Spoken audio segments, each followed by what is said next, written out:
नीलम ने अभी कॉलेज जाने के लिए यूनिफॉर्म हाथ में लिया ही था कि अचानक उसकी सौतेली माँ दरवाजे पर आ खड़ी हुई और उसे सर से पांव तक घूरते हुए बोली, हे भगवान, इतना ज्यादा मेकअप लगाकर किससे मिलने जा रही हो। उनके इस कमेंट पर नीलम ने अपने गुस्से पर बहुत काबू किया। वो ये तो जानती थी कि उनकी जुबान बहुत गंदी है, लेकिन उनका मन भी इतना गंदा होगा और इतनी घटिया बातें सोचता होगा, ये उसने सपने में भी नहीं सोचा था।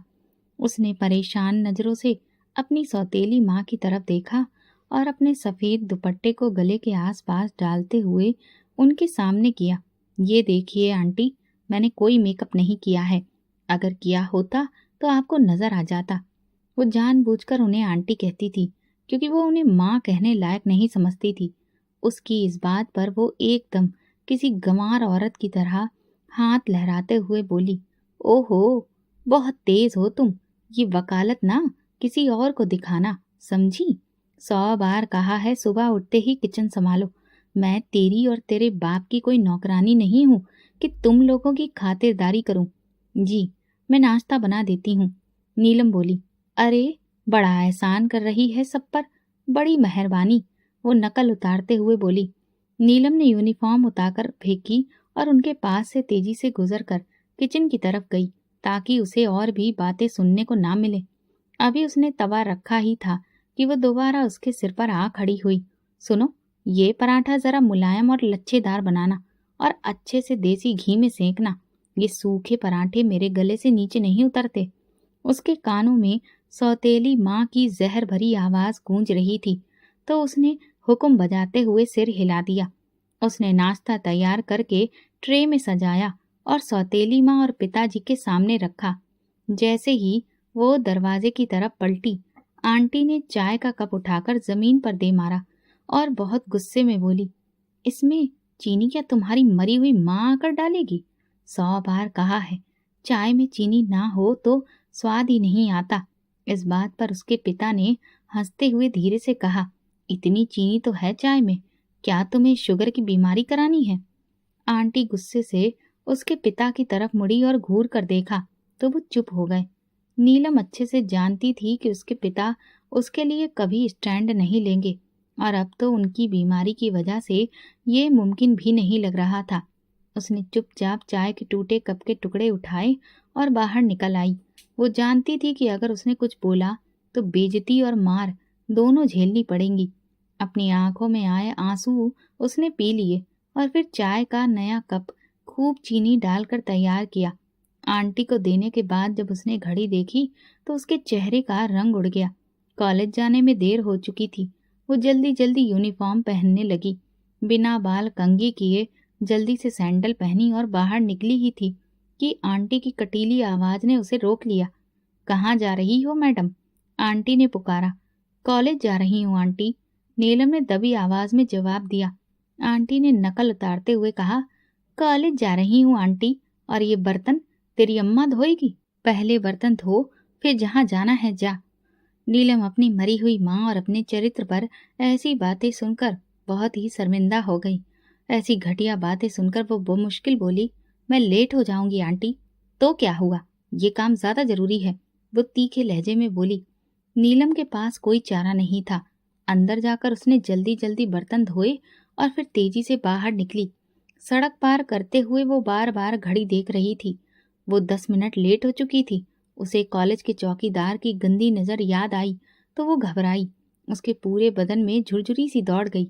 नीलम अब हर दूसरे दिन उससे उलझ पड़ती थी और ये बात उसे बहुत बुरी लगती थी क्योंकि चौकीदार एक कुंवारा नौजवान था जो उसे जरूरत से ज्यादा फ्री होने की कोशिश करता था। उससे नीलम को घिन आती थी, इसीलिए वो हर मुमकिन कोशिश करती थी कि कॉलेज जल्दी पहुंचे।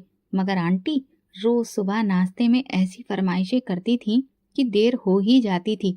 वो परेशान सी दौड़ती हुई जैसे ही सड़क पार करने लगी, एक तेज रफ्तार गाड़ी उसके बहुत करीब आकर रुकी। गाड़ी के टायर जोर से चिरचिराए। नीलम को लगा आज तो जान से गई। वो तुरंत पीछे हटी और गुस्से से गाड़ी वाले की तरफ देखकर बोली, अंधे हो क्या? देखकर नहीं चला सकते?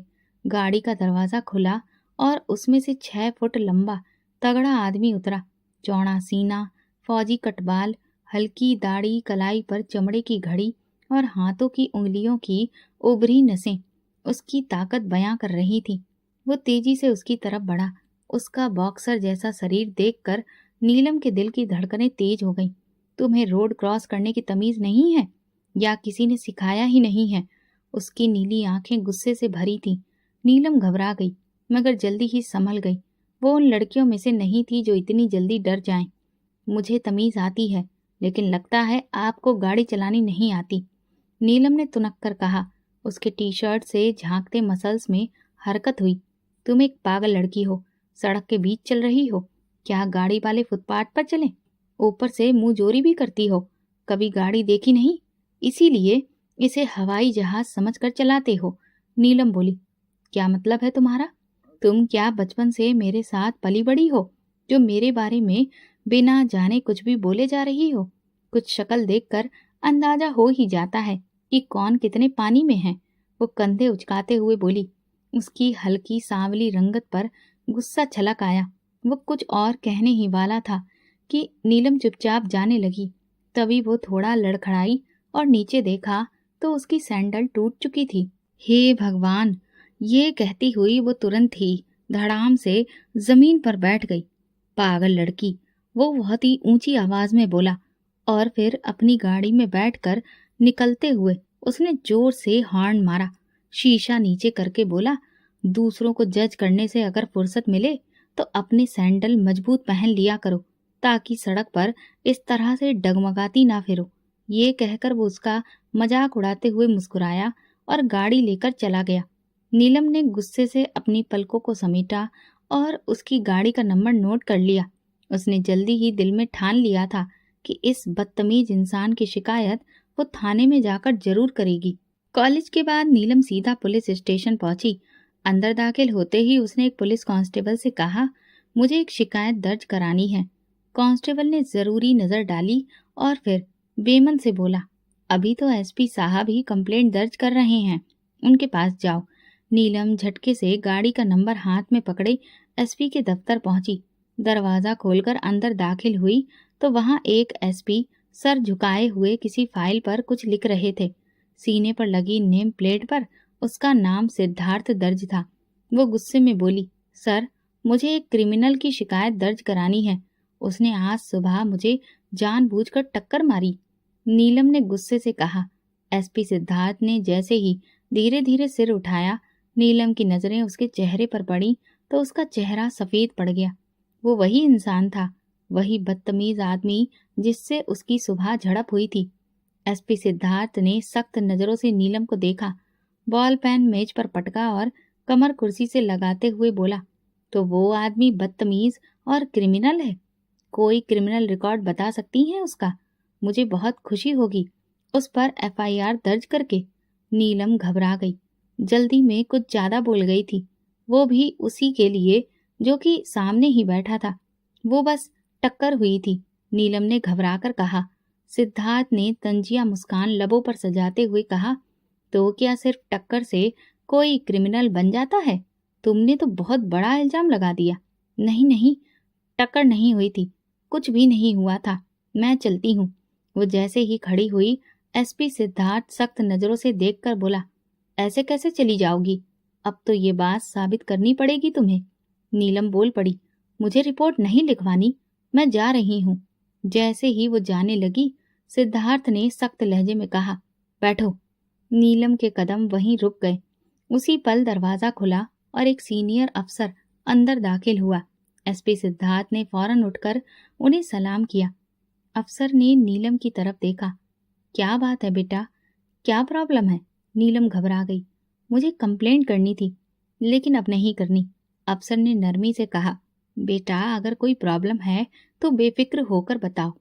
एसपी सिद्धार्थ हमारे मेहनती और काबिले तारीफ अफसर हैं, ये तुम्हारी मदद करेंगे। फिर वो सिद्धार्थ की तरफ मुड़कर बोले, इन्हें चाय पानी पिलाओ और इनकी रिपोर्ट दर्ज करो। इस तरह से लोगों का हम पर भरोसा और बढ़ेगा। ये बच्ची बिल्कुल अकेली आई है तो इसे हम पर भरोसा है, लिहाजा इसका भरोसा यूं ही कायम रहना चाहिए, ताकि हमारी माताएं बहनें और बेटियां जब भी कोई परेशानी फेस करें, वो पूरे भरोसे के साथ और बिना झिझके हमारे पास आएं और अपनी रिपोर्ट भी दर्ज करवाएं। इस पर एसपी सिद्धार्थ ने अफसर को सलाम करते हुए यकीन दिलाया, सर, मैं अभी इनकी रिपोर्ट दर्ज कर लेता हूँ। अफसर मुस्कुराकर नौजवान एसपी की तरफ देखने लगे, जो कि चंद महीने पहले ही थाने के पुराने माहौल में काफी बदलाव ला चुका था। फिर वो वहां से चले गए। एसपी ने मुस्कुराते हुए पेन पकड़ा और नीलम की तरफ देखकर बोला, जी मैडम, मैं आपकी रिपोर्ट दर्ज करने के लिए बिल्कुल तैयार हूँ। बोलिए, क्या लिखना है उस बदतमीज क्रिमिनल के लिए? नीलम उसके मुंह से निकले शब्दों को सुनकर फौरन उठ खड़ी हुई। जैसे ही वो मुड़ी, कुर्सी से टकरा गई। एसपी बहुत मुश्किल से अपनी हंसी रोक पाया, लेकिन नीलम समझ गई थी कि वो उसी पर हंसा था। ये देखकर वो और भी उलझन में पड़ गई और तेजी से वहां से निकल गई, मगर एसपी का जोरदार ठहाका उसे काफी दूर तक सुनाई दिया। वो पुलिस स्टेशन से बाहर निकली तो उसे लगा जैसे उसकी सांसें बेहाल हो गई हों। वो खुद पर हैरान भी हो रही थी और परेशान भी। क्या कर दिया उसने? इतनी हिम्मत कैसे जुटा ली पुलिस स्टेशन आने की? तो उसकी वजह उसे अब समझ आई। माँ की जिंदगी में होते हुए भी जब उसके पिता ने दूसरी शादी कर ली और उसकी सौतेली माँ ने उसका जीना मुश्किल कर दिया, घर को एक नरक बना डाला, यहाँ तक कि उसके पिता को भी उससे दूर कर दिया, तो उसे लगा कि हर बात में चुप रहकर सब कुछ सहना भी एक बहुत बड़ा जुल्म है। इसलिए उसने पहली बार पुलिस स्टेशन जाने का फैसला किया। उसे यकीन था कि वहां इंसाफ जरूर मिलेगा, मगर वहां का इंसाफ तो उसके अपने घर से भी ज्यादा बटा हुआ था। अब उसका दिल और भी ज्यादा उखड़ गया। इंसाफ तो कहीं है ही नहीं। उसने सोचा, पता नहीं क्यों कहा जाता है कि दुनिया इंसाफ पर कायम है। वो आज के इस अनोखे अनुभव पर जलती कुड़ती हुई जब घर के अंदर दाखिल हुई, तो आंटी के भाई को देखकर उसका मूड और भी ज्यादा खराब हो गया।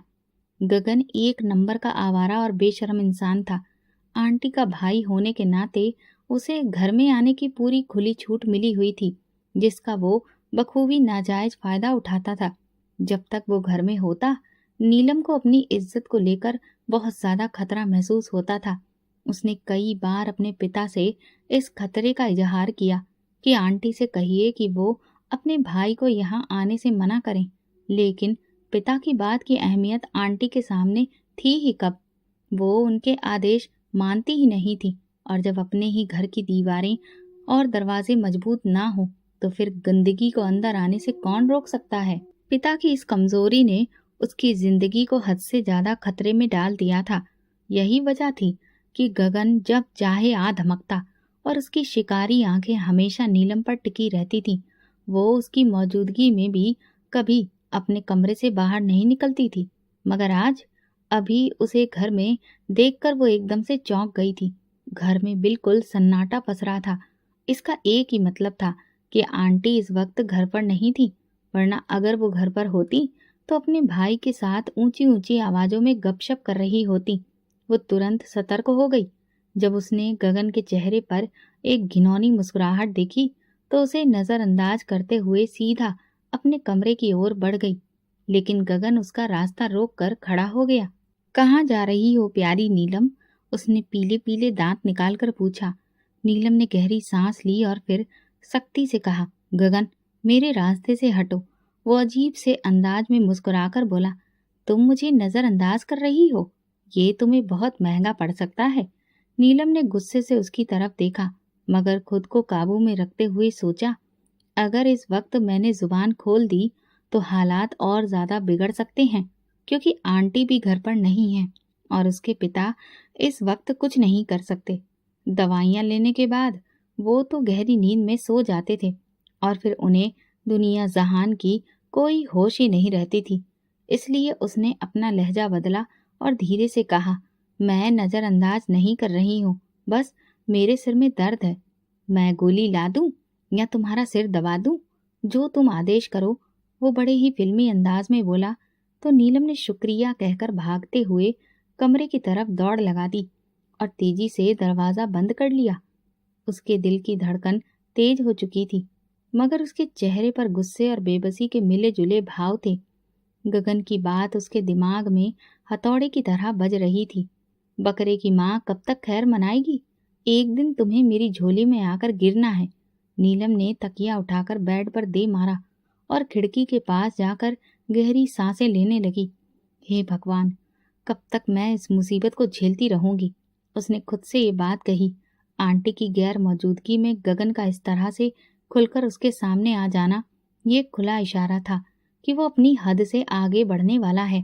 नीलम के दिल में खौफ था, गुस्सा भी। वो कुछ देर खिड़की से बाहर देखती रही। आसमान पर काले बादल छाए थे, जैसे कुदरत भी उसके हालात पर मातम कर रही हो। अचानक दरवाजे पर हल्की हल्की सी दस्तक हुई। नीलम के शरीर में झुरझुरी दौड़ गई। कौन है?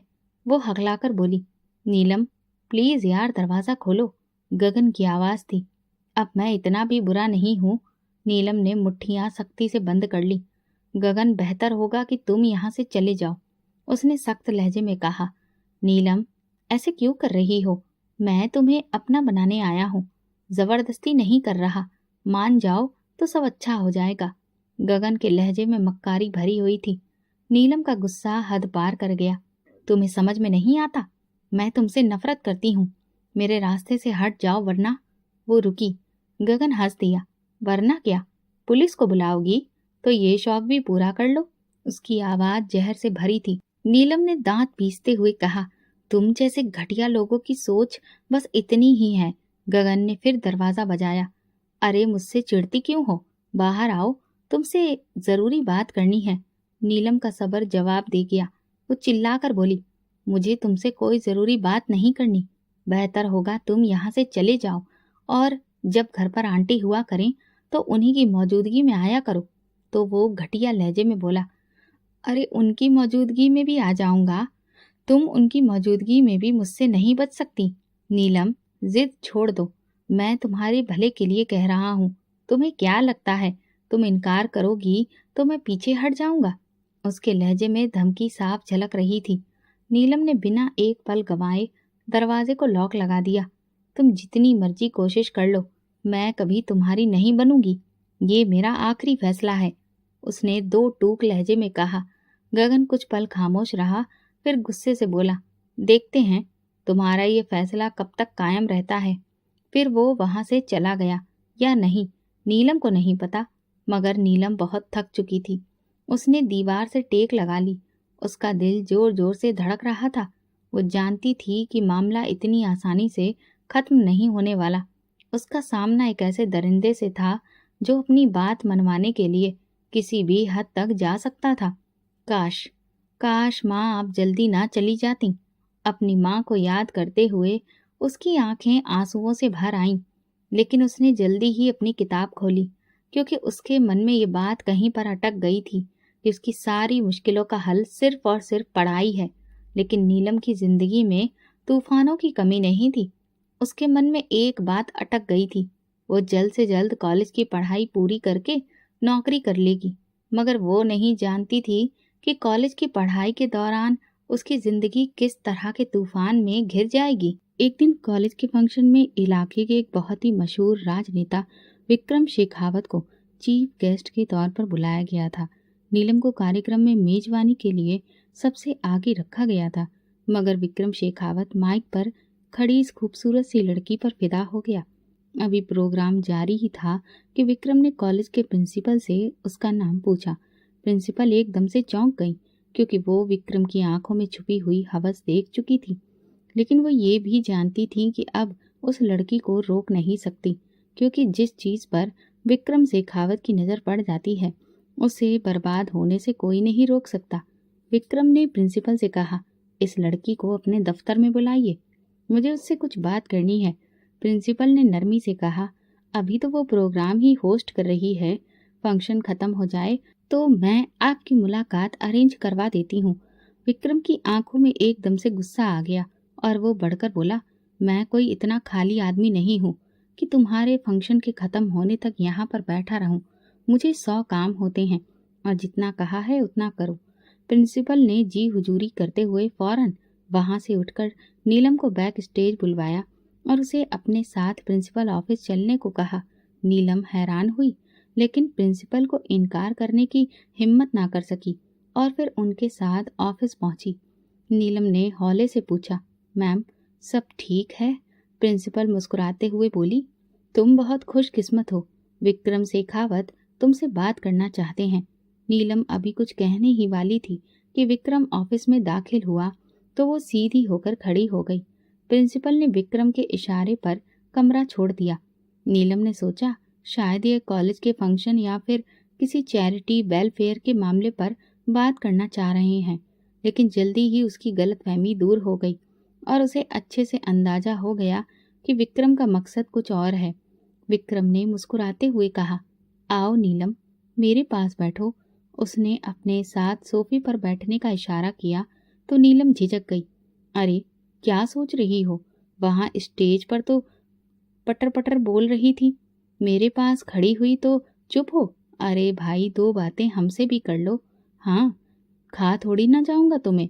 ये कहकर वो बिना वजह हंसने लगा, जैसे ये जताना चाह रहा हो कि वो कितना खुश मिजाज है।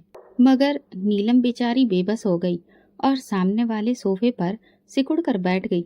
विक्रम खामोशी से उसे सिर से पैर तक घूरता चला गया, जैसे कि आंखों ही आंखों में उसे निगल जाएगा।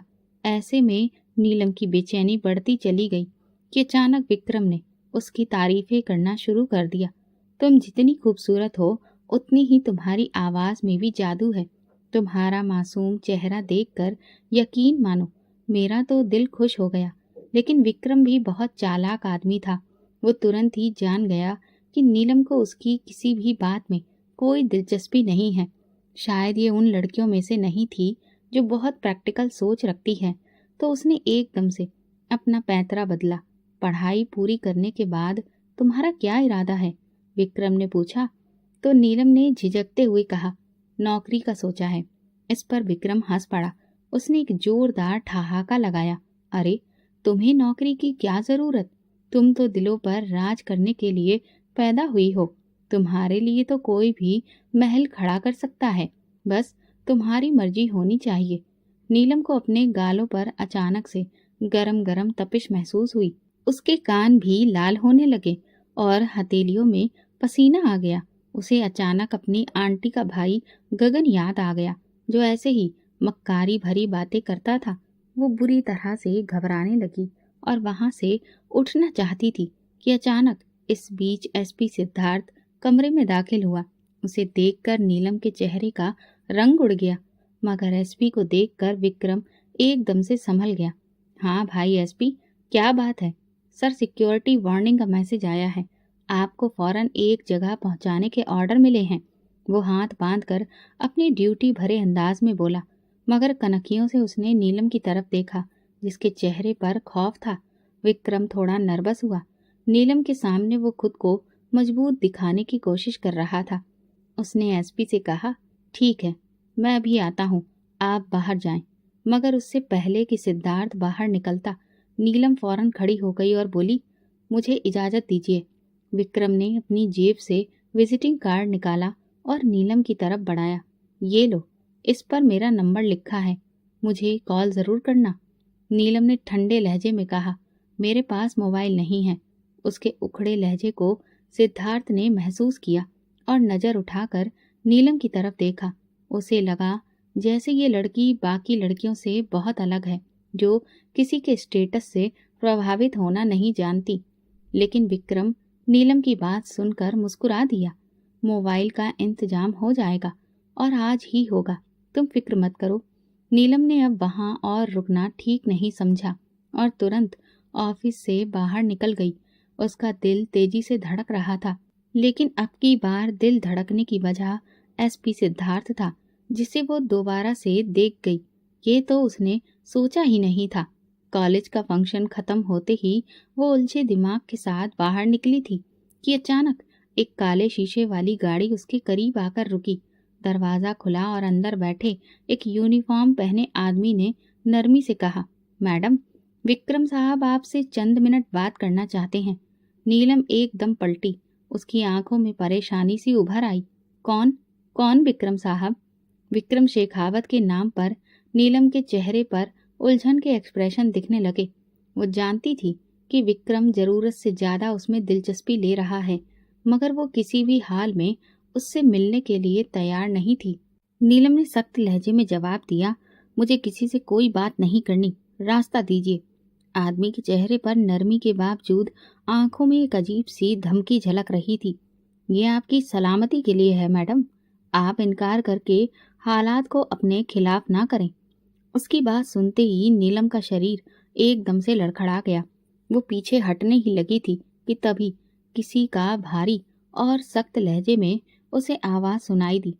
क्या बात है, बिना वजह इस लड़की को यहाँ पर क्यों रोका है? नीलम ने हैरानी से सिर उठाकर देखा तो सामने एसपी सिद्धार्थ तेज कदमों से उनकी तरफ आता दिखाई दिया। उसका चेहरा सपाट था और आंखों में सख्ती। वो उनसे लगभग करीब पहुंचा, लेकिन नीलम की तरफ देखने से उसने गुरेज किया। सर जी, ये विक्रम शेखावत की बात है। उस आदमी के चेहरे पर घिनौनी मुस्कुराहट थी। इतना सुनते ही एसपी सिद्धार्थ के होंठ सख्ती से भींच गए। मलखान, तुम जानते हो कि इस वक्त विक्रम शेखावत की जान कितने खतरे में है। हमें फुल सिक्योरिटी तैनात करने का हुक्म दिया गया है, तो क्या ये सब बिना वजह है? नहीं सर। मलखान सिद्धार्थ की बात पर एकदम अलर्ट हो गया और अगली गाड़ी वाले को चलने को कहा। यहाँ से जितनी जल्दी हम निकलें उतना ही बेहतर है। भगवान ना करे अगर कुछ हुआ तो यही विक्रम शेखावत अपनी अदाओं का जिक्र भूल जाएगा और फिर गिरेबान हमारा पकड़ेगा। हम तुम लोगों का तो कुछ भी नहीं बिगड़ पाएगा। मलखान ने सर हिलाया जैसे बात की तह तक पहुंच गया हो, फिर एकदम सैल्यूट करते हुए फौरन बोला, ठीक है सर, मैं बताता हूँ। वो तेजी से अगली गाड़ी की तरफ दौड़ा जहां विक्रम शेखावत की गाड़ी भी मौजूद थी। नीलम धड़कते दिल के साथ ये सब खामोशी से देख रही थी। उसकी आंखें खौफ से भरी पड़ी थी। एसपी सिद्धार्थ ने एक नजर उस पर डाली और सख्त लहजे में बोला, तुम यहाँ से जितनी जल्दी हो सके घर चली जाओ। उसकी आवाज में कोई लगाव नहीं था, जैसे कि वो आदेश दे रहा हो। नीलम ने पहली बार किसी मर्द की शक्ति को सुरक्षा के एहसास में ढलते देखा था। वो शक्ति जो उसने हमेशा नफरत और जबरदस्ती की सूरत में महसूस की थी, आज किसी रखवाले की तरह उसके आसपास खड़ी हो गई थी। उसके साए में नीलम की सांसें तेज तेज चल रही थीं और दिल बुरी तरह से धड़क रहा था। लेकिन मर्द की मौजूदगी में उसे ना तो कोई डर महसूस हो रहा था और ना ही घबराहट, बल्कि एक अजीब सा सुकून था। उस दिन जो कुछ भी सिद्धार्थ और नीलम के बीच में हुआ था वो आज से बिल्कुल अलग था। आज वो उसके सामने एक अलग अंदाज में था और सिद्धार्थ ने नीलम को किसी मसीहा की तरह लग रहा था जो ऐन वक्त पर आकर उसे शिकारी के चुंगल से बचाने आ गया था। विक्रम के प्रोटोकॉल की वजह से दूर दूर तक कोई गाड़ी नहीं थी। नीलम इधर उधर देखने लगी, तभी सिद्धार्थ ने उसकी मजबूरी को महसूस कर लिया। उसने नीलम से कहा, मेरे साथ आओ। वो ये कहकर आगे बढ़ा और उसने ये देखना भी जरूरी नहीं समझा कि वो उसकी बात सुनकर उसके पीछे आएगी या नहीं, लेकिन नीलम किसी रोबोट की तरह उसके पीछे चल पड़ी, क्योंकि वो जानती थी कि अगर आज एसपी वक्त पर ना आता तो शायद वो विक्रम के बिछाए जाल में बुरी तरह से उलझ जाती। उसके दिमाग में गगन की मक्कार हंसी गूंजने लगी जो हमेशा कहता था, बकरे की माँ कब तक खैर मनाएगी। आज भी वही बात उसे याद आई, मगर आज वो एक दरिंदे के चुंगल में आने से बच गई थी। एसपी ने दूर खड़े एक टैक्सी वाले को इशारा किया तो वो फौरन अपनी टैक्सी लेकर उनके पास पहुंचा। नीलम को बिना देखे उसने कहा, जल्दी से बैठो। फिर टैक्सी वाले से धीरे से कहा, मैडम को यहाँ से जल्दी से निकालो और इन्हें फौरन घर पहुंचाकर मुझे रिपोर्ट दो। शायद टैक्सी वाला भी सादा लिबास में उन्हीं का आदमी था, लेकिन नीलम बिना डरे सिद्धार्थ पर पूरे भरोसे के साथ टैक्सी में बैठ गई। सिद्धार्थ किसी गुप्तचर की तरह आसपास का जायजा लेने लगा और फिर नीली आंखें नीलम की तरफ आहिस्ता से उठी। नीलम, घबराने की जरूरत नहीं है, ये तुम्हें सुरक्षित घर छोड़ देगा और आइंदा कोई भी दिक्कत हो तो सोचो मत, मुझे बताना। ये कहकर उसने नीलम के जवाब का इंतजार नहीं किया और एकदम टैक्सी वाले के पास जाकर खड़ा हो गया। उसने उसे खुफिया इशारा किया जिसे नीलम ने भी देख लिया। इशारा मिलते ही टैक्सी वाले ने टैक्सी स्टार्ट की और तेजी से आगे बढ़ गया। नीलम ने सीट से पीठ टिकाई और आंखें बंद कर ली। सिद्धार्थ की नीली आंखें छपाक से उसकी बंद आंखों में झांकने लगी तो उसने घबराकर आंखें खोल दी, मगर उसके गुलाबी होठों पर एक खूबसूरत मुस्कुराहट फैल गई। पहली बार जिंदगी मुश्किल होते हुए भी उसे हल्की फुल्की लगने लगी। शायद ये एसपी सिद्धार्थ की शख्सियत का कमाल था, या भगवान तेरा शुक्र है, तूने इस मुश्किल घड़ी में अपना एक नायक भेजा, वरना मेरे लिए तो ये एक बंद गली थी जहां मैं खड़ी थी। अगर उस वक्त एसपी ना आता तो क्या पता मुझे जबरदस्ती विक्रम की गाड़ी में बिठा दिया जाता तो फिर मेरा क्या होता। ये सोचते ही उसने एक गहरी सांस ली।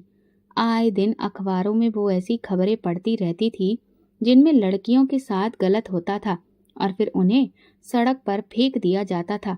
ये तो एक छोटी सी खबर होती है जो कुछ दिनों बाद पढ़ने वालों के दिल और दिमाग से उतर जाती है, लेकिन जिस पर ये बीतती है उसकी तो सारी जिंदगी ही उजड़ जाती होगी। टैक्सी जब उसके घर के पास रुकी तो वो एकदम से जैसे होश में आ गई। अपने घर को सामने देखकर उसकी आंखों में अपने आप ही आंसू आ गए और साथ ही साथ दिल में एक शुक्रगुजारी का जज्बा भी पैदा हुआ कि वो इज्जत, शर्म और पर्दे के साथ अपने घर लौट आई।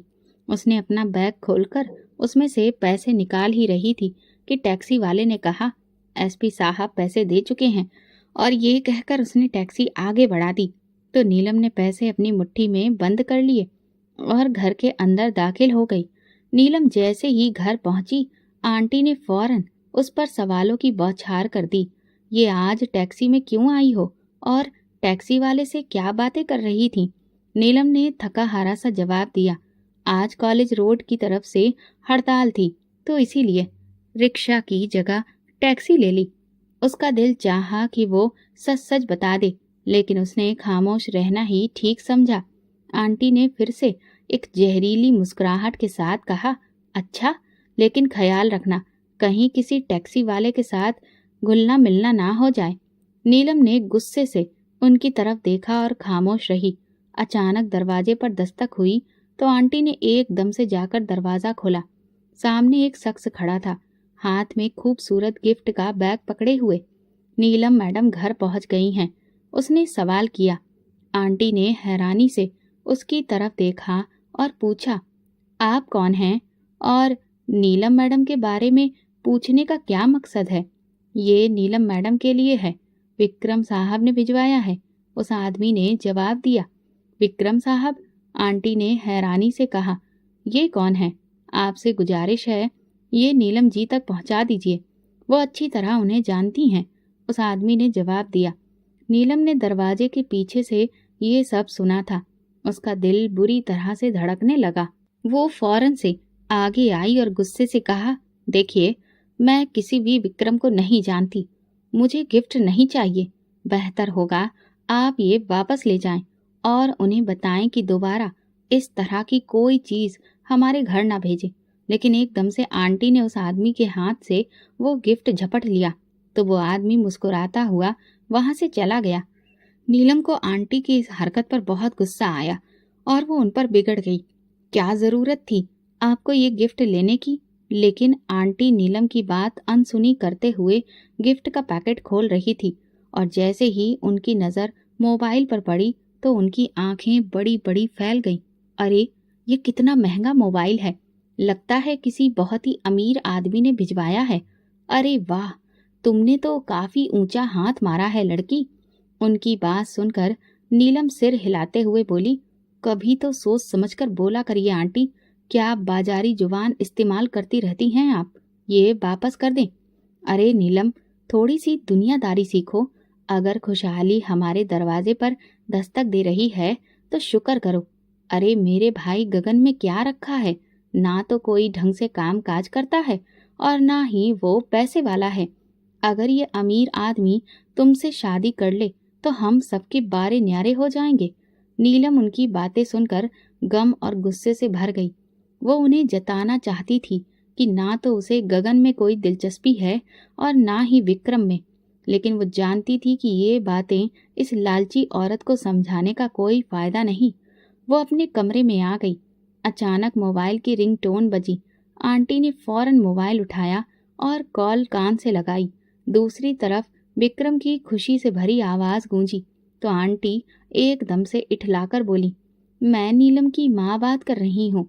थोड़ी देर बाद वो एकदम खुश होकर बोली, आप हमारे घर आना चाहते हैं? जरूर विक्रम साहब, आपका अपना ही घर है, जब चाहे आ जाइए। आज शाम भी आ सकते हैं, हम आपका बेसब्री से इंतजार करेंगे। ये सुनकर नीलम का दिल घबराने लगा। आंटी ने ये बात इतनी बेपरवाही से कह दी थी कि नीलम ने तुरंत इशारों से मना किया, मगर आंटी ने उसकी एक नहीं सुनी। ठीक है विक्रम साहब, आप कल आ जाइए, हम आपका इंतजार करेंगे। ये कहकर आंटी ने फोन बंद कर दिया। नीलम का दिल तेजी से धड़कने लगा। उसने अपना सर पकड़कर कहा, अब क्या होगा? उसे ये समझ नहीं आ रहा था कि वो इस मुसीबत से कैसे निकले। आंटी ने विक्रम को दावत दे दी थी और अब वो यकीनन आएगा। ये सोचकर ही नीलम का दिल बैठा जा रहा था। नीलम की आंखों के सामने विक्रम का वो घिनौना चेहरा और उसकी आंखों में बसी हुई हवस की झलक बार बार सामने आ रही थी।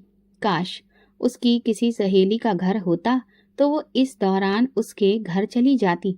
वो सोच सोच कर पागल सी हो रही थी कि आखिर अब क्या करे, कहाँ जाए। उसके सामने दो ही सवाल खड़े थे जिनका जवाब उसके पास मौजूद नहीं था। वो परेशान होकर अपने कमरे में चली गई और परेशानी में टहलने लगी।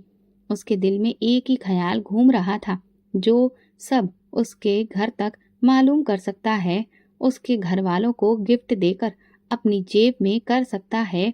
वो इससे भी ज्यादा हथकंडे इस्तेमाल करना जानता होगा और वो किसी अच्छे इरादे से उनके घर नहीं आ रहा था। अगर उसे बात समझ आ रही थी तो आंटी, जो कि इतनी चालाक औरत थी, क्या उनकी समझ में ये नहीं आया होगा? लेकिन वो औरत लालची थी। जहां से चार पैसे मिलने की उम्मीद होती है, बस वो वहीं पर लुढ़क जाती है। ऐसे ही तो उन्होंने पिताजी को अपने काबू में नहीं किया था, जब नवीन मार्केट में उनकी दुकान पर चांदी ही चांदी हुआ करती थी। लेकिन शायद वो ये बात भूल गई थी कि पिता के पैसों में जो तरक्की थी वो उनकी पत्नी की मेहनत और ढेर सारी कुर्बानियों के बाद आई थी। लेकिन इस लालची औरत ने उनके घर में दीमक लगाकर पिता से शादी रचा ली और उसकी बीमार माँ और भी ज्यादा बीमार पड़ गई और ये सदमा सह न पाई। फिर सौतन का दुख उन्हें मौत के पास ले गया। एक रात उन्हें हार्ट अटैक हुआ और मौके पर ही उनकी डेथ हो गई। उसके बाद पिता की चलती हुई दुकान भी बंद हो गई। वही पिता जो आंटी की आंखों का तारा बन गए थे, अब पैरों की धूल बन गए थे, जिनकी आंटी के सामने ना तो कोई कीमत थी, ना ही कोई गलती की माफी। अब उसके पिता बीमार भी रहने लगे थे, लिहाजा उनका जोर आंटी जैसी मुंहजोर औरत पर नहीं चलता था। इसलिए घर के मामलों में वो अक्सर चुप हो जाते थे। लेकिन इस सारे किस्से में नीलम आंटी का मुख्य निशाना थी। वो पहले तो उसकी शादी अपने भाई से करने पर तुल गई थी, जो कि रिश्तों की मर्यादा को तार तार कर देता। लेकिन इससे आंटी को कोई फर्क ही नहीं पड़ता, क्योंकि वो तो थी ही एक नंबर की बेशरम औरत। और अब जब विक्रम के बारे में उसे पता चल गया कि वही अमीर आदमी है, तो उसका झुकाव विक्रम की तरफ हो गया है। नीलम ये बात बहुत अच्छे से जानती थी कि अगर विक्रम ने उसका रिश्ता मांगा तो आंटी बिल्कुल भी इनकार नहीं करेंगी। उन्हें तो पैसों से ही मतलब था और पैसा तो खुद चलकर उनकी दहलीज पर आ रहा था। यही बात नीलम को खाए जा रही थी। तभी उसका मोबाइल बजा। अनजान नंबर था। उसने सुर्ख आंखों में डूबे ख्याल से कॉल उठा ली, मगर दूसरी तरफ विक्रम की आवाज सुनकर उसकी खुशी हवा में उड़ गई। उसने फौरन फोन ऑफ कर दिया। उन्हें मेरा नंबर कैसे मिला? यकीनन आंटी ने दिया होगा। इस ख्याल ने उसे और भी ज्यादा परेशान कर दिया।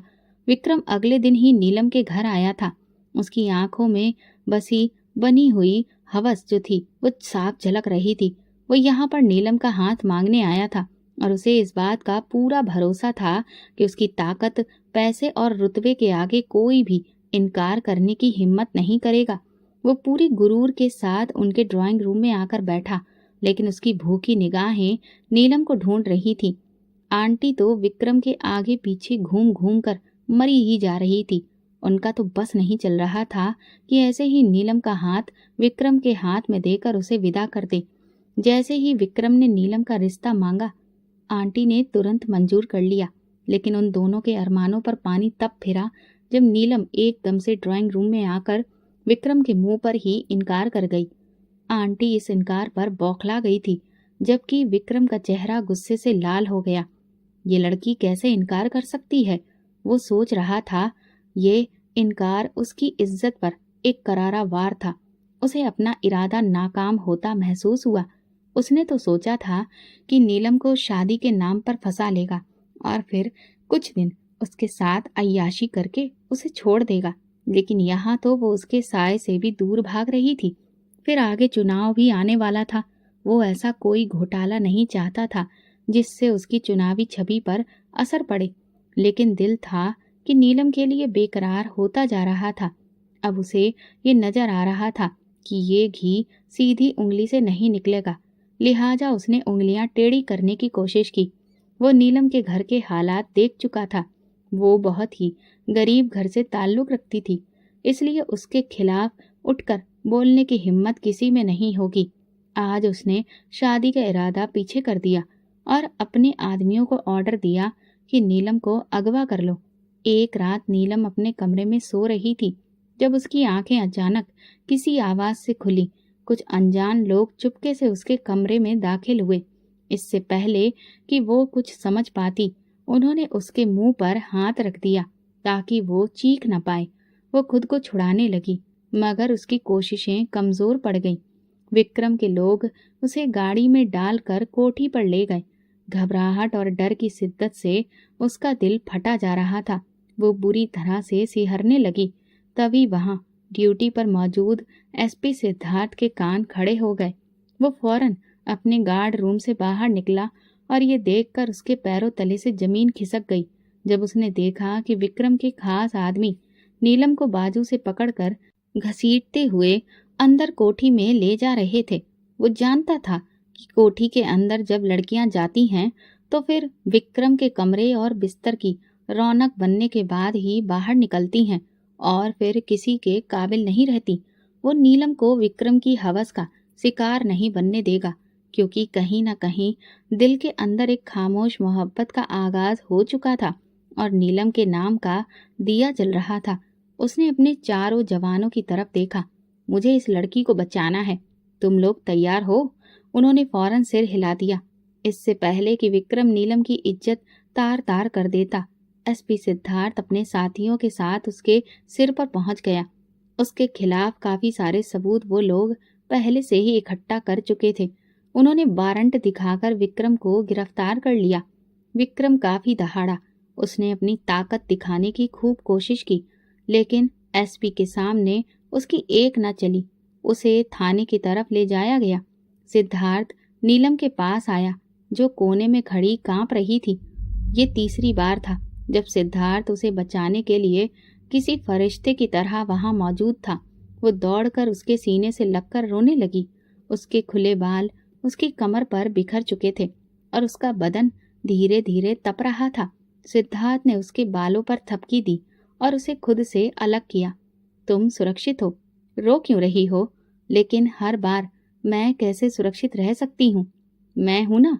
नीली आंखों में पूरे यकीन से उसने कहा। वो खुशी से रो पड़ी। चलो, मैं तुम्हें घर छोड़ देता हूँ। वो भरोसे के साथ उसकी हमराही में चली, लेकिन जब वे घर पहुंचे तो आंटी ने दरवाजा खोलने से इनकार कर दिया। भला रात के अंधेरे में इज्जत गवाकर आने वाली लड़की को घर में कैसे जगह दे? नीलम ने कसम खाकर अपनी इज्जत सुरक्षित होने की गवाही दी, मगर आंटी ने उसकी एक ना सुनी। उसके पिता भी एक खामोश पुतले की तरह खड़े रहे। आंटी ने उसके मुंह पर ही दरवाजा बंद कर दिया। नीलम हक्का बक्का दरवाजे के आगे बेबस खड़ी थी। वो बहुत मायूस थी। उसे समझ नहीं आ रहा था कि अपने घर की चार दीवारी के अलावा बाहर कहाँ इज्जत से सर छुपाए। इस बात पर उसे यकीन नहीं आ रहा था कि अपने आप के होते हुए भी वो बेसहारा हो चुकी है। वो वहीं खड़ी होकर रोने लगी। एसपी उसके करीब आया और बोला, बंद दरवाजों पर कभी दस्तक नहीं देनी चाहिए। जिन्हें तुम्हारे आने की खुशी से ज्यादा इस बात की परेशानी थी कि लोग क्या कहेंगे। वे कभी तुम्हारे लिए स्टैंड नहीं लेंगे। ऐसे रिश्तों पर अपने आंसू बर्बाद करने का कोई फायदा नहीं। चलो यहाँ से। लेकिन मैं कहाँ चलूँ? मेरे घर चलो। मगर मगर क्या? मेरी माँ है जिन्हें अपनी बहू यकीनन बहुत पसंद आएगी। नीलम उसकी बात सुनकर हैरत से उसकी तरफ देखने लगी तो एसपी सिद्धार्थ उसके इस तरह देखने पर अपने सीने पर हाथ रखकर मुस्कुरा दिया। नीलम उसकी इस शरारती मुस्कान पर चुपचाप चल दी। सिद्धार्थ के साथ उसके घर की ओर जाते हुए उसके दिल में बस एक ही ख्याल था, भगवान कभी भी किसी इंसान पर जरूरत से ज्यादा बोझ नहीं डालता और ना ही नाइंसाफी करता है। ये तो इंसान ही है जो दूसरों के साथ नाइंसाफी करते हैं और फिर दुनिया के गुनाहों की सजा भी भुगतते हैं। दोस्तों, अगर आपको हमारी कहानी पसंद आई हो तो कमेंट करके ज़रूर बताएं। वीडियो को लाइक करें और ज़्यादा से ज़्यादा शेयर करें।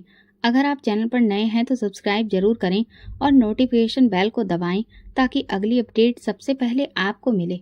धन्यवाद।